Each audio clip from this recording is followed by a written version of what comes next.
Unbeaverable. Right on, and we're back with the Gypsy Ghosts. That was Hellhounds, and we have Andy on the phone with us. What's happening, Andy? Hello, world. I'm here. I'm sorry I couldn't make the interview, boys, and Mr. Bones. I was just at a business meeting for Works and a new music video. Top secret. Still not fully resolved, but looks like we might have a new music video coming up, boys. Oh, right on. So, Andy, I wanted to ask you about this song. Well, just the whole album in general. Your vocals have gotten so much better and have changed so much. What has been your main influence to kind of progress and just kind of change it up a little bit? I guess without being too much of a dick, ourselves. I mean, we've progressed, I think, a lot together, and so singing the songs, and a lot of the intention was always to push it a bit, and that's why in this band, I don't play guitar on all the tracks, only some of them, just so I could focus on the vocals more, because Pat Henry has got a really good handle, obviously, on the guitar. And I'd say that's another thing, too, is just Pat has really brought his riff game up and his chords and the rhythmic structures of a lot of the songs that he's been bringing out. So when he brings those to the table, the vocal lines that come into my head, and then the ones that I try to do, I've had to really bring my game up to match Pat.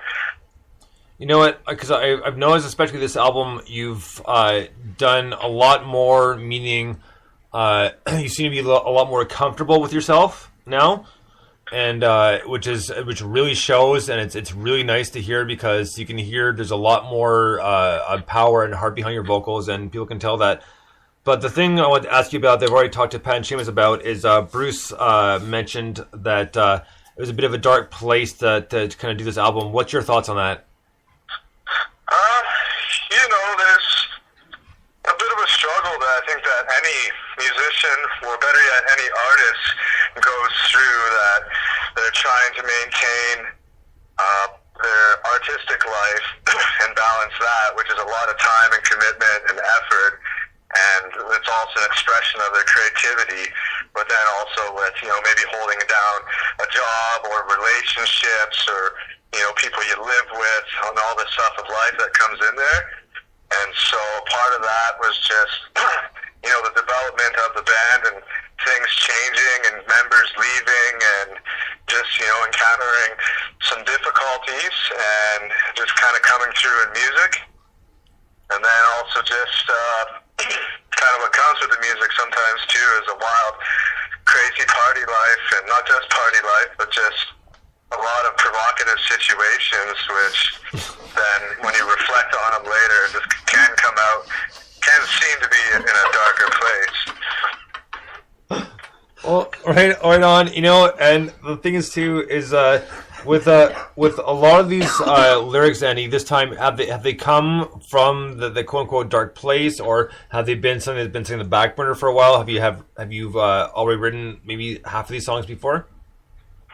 Yeah, well, like the songs on the new record would be over the span of the last year, and maybe some a bit further back, but all mostly in the last year. And part of it too, has just been for both Henry and I, and for the whole group. But I know a lot in Henry and I, as far as authors are interested in, and certain philosophies, is just kind of exploring the dark with an open mind.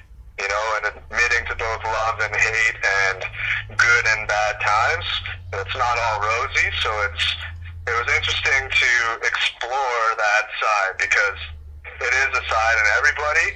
And pop music, that's one thing, and you want to keep it happy and lovey-dovey, but when you look into other parts, which are just a part of life, sometimes it's the dark, and like that line, like the dark or the light, like what's really like so bad, and like why is the dark so bad? Because who knows what it really is. No, fair enough. Now, this is a question for at least two of you.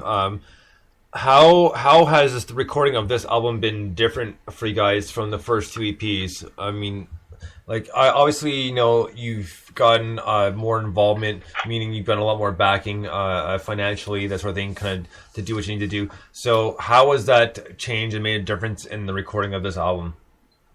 Well, I think one big thing is as our sound expanded, and on the first record, being an all acoustic outfit, it's not that we were limited, but that was just what we were working with in our sound. And then adding the brass on bird language kind of blew open a new door to us, and like a new opportunity for melodies and feels. And then from there, looking into the third one, bringing in Seamus, bringing in the full drum kit, expanding the hand drum action, having more brass, not just only the alto saxophone, but bringing in the baritone saxophone to give it the really low-end balls. So I think that was one of the things, is just the change in the setup, and Patrick Henry going electric and exploring more tones. So I think that was one of the biggest factors, was just the fact that our sound just grew bigger than what we had as far as our lineup. Right. And then we were just kind of forced to expand it in a good way. Well, I think that's one thing I noticed, because obviously the first two albums of Pat, it's all acoustic, but with this one, man, there was so much difference in hearing this stuff. Kind of really, Pat, it really kind of gave us like a more of an in-depth perception of what your musical talent is, your ability is, because there's a lot of between a lot of the jazz riffs and even somewhat calypso near the end of the album. There were just a lot of good differences, and it kind of gave the band a little bit more of a deeper feel. Not that the acoustic wasn't good enough, but the electric kind of adds just a little bit too. Let's talk a little bit about that. I know you did a little bit, Andy, already, but Pat, what are your feelings on that? How you've done this and kind of said, let's try something a little bit different, and I'll try this route instead. I think for everything, any growth that any one of us has gone through in the last year is just the fact that loss of ego, and open your ear before you open your mouth. Listen to what needs to be done, listen to what's there, listen to what needs to be there, listen to yourself doing too much and calling yourself out on it, or just making those kind of really harsh criticisms on yourself and your friends. And if you need to, be verbal with it, right, because it's for a good cause. And I think, and again, Grady, as much as we were talking about how amazing he is, it's part of the reason why he's amazing, because you could sit there and he could say something, you could say something back to him, and you could have an argument. Right. It can get heated, and then at the end of it, it's resolved and it's move on, and it's that kind of stuff. Be a big boy. Put on your big boy pants, and let's get our jobs done here. Let's get over ourselves and just do what's supposed to be done. And I think that's all it was. It was just, okay, I can't play acoustic anymore. There's too much room for error with doing that, and we made the switches we had to make, whether it be with people or with instruments, to not for any personal gain or egotistical gain, but more so just what we've created wants this to happen, So it's kind of putting what you've created outside of yourself in a sense, and not being on your own jock. Fair enough. No, it's a good point, and it's for me, I like to hear the involvement and what happens in the studio, because so many people don't, because you get your generic questions, the rest of the band. So once you hear them a few times, you hear them a million times, right? And so it's the same old stuff, and people want to know a little bit more, especially myself. That's why I started doing this, because I want to ask questions that I'm, for most part, certain that I want to know and that other people want to know about the band, more stuff than well, you guys started out here, you play here, now you got a job in here. How did it go? Oh, it was okay. It kind of runs a little boring. But the one thing, actually, the next one we're going to get to, and I want to ask you about this, Andy, in specific, just because this was at your CD release party for Madman Oye, which, by the way, was awesome. And I had to say, watching the show, from the last time I saw Tom play, for the Bird Language release, man, that guy is an animal.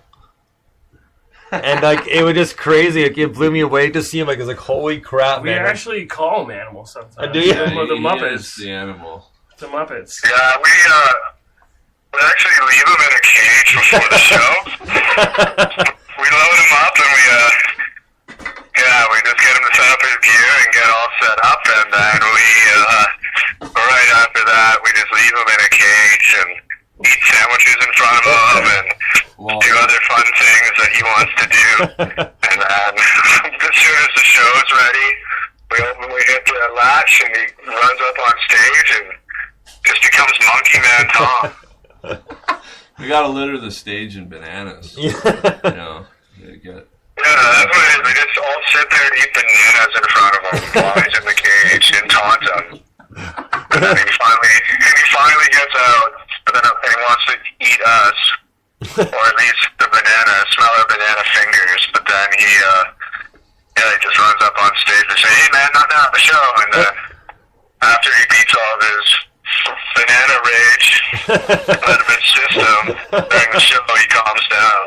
So, but no, he's a seasoned performer, and he just can't help it, you know. And when you see a guy like that, I know he's in our band and stuff, but sometimes, you know, I look over at him and I can't help but laugh because it's not a staged thing. You know, it's not. We can't move, and he's doing his like drumstick twirl or something. Like he's in a zone. He's like, a he can't help but do positive that. energy for sure. Oh yeah. Now we're gonna get to Crash and Burn live.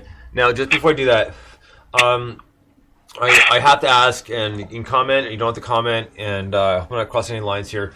But when you were saying, like, you know, asking Bobby if he remembered it because he cleaned up now, how has that made an impact on the band that he's, you know, kind of somewhat in the straight and narrow right now? It's huge, man. Like, I'm so proud of him. He's a trooper. Like, his strength, when he wants to have strength, is almost superhuman for what he went through. He pulled himself out of a shitty spot, and I think now he's pulling other people out of shitty spots, and it's he's turned into. I'm really proud of him, man. Like, he's turned into, like, you know, being from what he was to, like, you know, a man who lived by himself in the woods to, like, someone who can care about other people and kind of again, like, listen before he speaks and and have a positive impact socially or musically too, because when it, you know, whatever you're going through or addicted to or whatever your situation, whatever ailments you have, like, it's hard to, like, it's hard to play great when you're going through them, you know what I mean? Like, sometimes you play like shit based off it, you know. Fair enough. So it's helped out in several different aspects in everybody's life, I think. Mm-hmm. Andy, you got a comment on that, buddy? Yeah, well, it's just, you know, a testament to you know, the healing powers music can have, and just, you know, and Bob, he had some struggles, but, you know, we still stuck beside him because at the end of the day, he was the guy we wanted to play with, and he had a special thing, and I can say that for each member in the band. There's a special thing they bring that you just can't get. You could get a different guitar guy, you could get a different... We could have got other sax people, but it was Bobby we wanted as our friend and a player. So, you know, we pulled through for him, and he pulled through for us. Yeah, and he's killing it now. So the dynamic is really good. And, you know, kind of relating to what you asked before about the dark, you know, and having some people going through some personal struggle or substance or whatever it is, you know, it kind of really, almost more than it darkens their lives, darkens the lives of the people around them, right? And so that was, you know, part of the darkness that we were going through. But, yeah, he's really turned it around, and, yeah, he's a beacon of light now, and he's playing exceptionally well, and, yeah, and it's shit like that, you know,